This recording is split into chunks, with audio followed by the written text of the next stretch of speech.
Всем привет! Вы на канале Дмитрий 64, и сегодняшнее видео полностью посвящается двигателю Форсаж 300.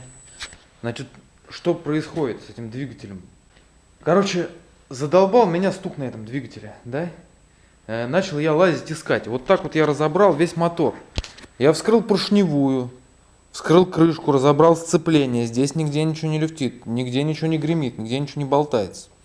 И уже как бы собирать обратно, думаю, блин, ну в чем же проблема-то, в общем. Еще обратил внимание, начал как бы зазоры на клапанах регулировать.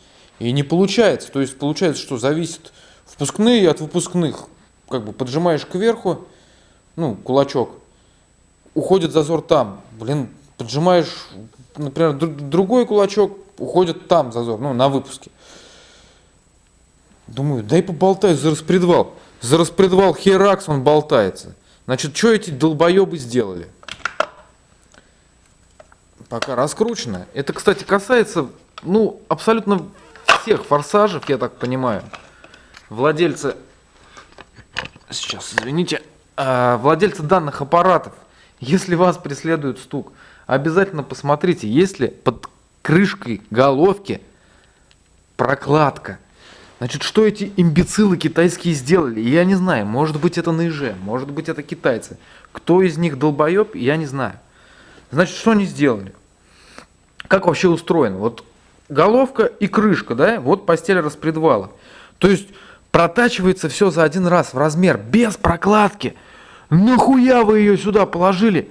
Дебилы! Просто получается, что вал всегда люфтил. Раз, это грохот. Два, невозможно поймать зазоры. Три, это просто тупо потеря давления масла. Значит, ребят, вот если вы владеете таким аппаратом, с таким двигателем, Форсаж 300, обязательно смотрите на крышку головки.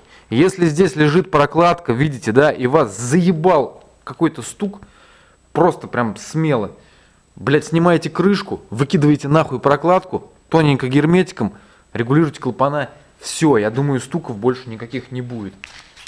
Всем пока. На связи был Дмитрий 64. Ставьте лайки, дизлайки. До скорых встреч. И не забываем подписываться на мой канал.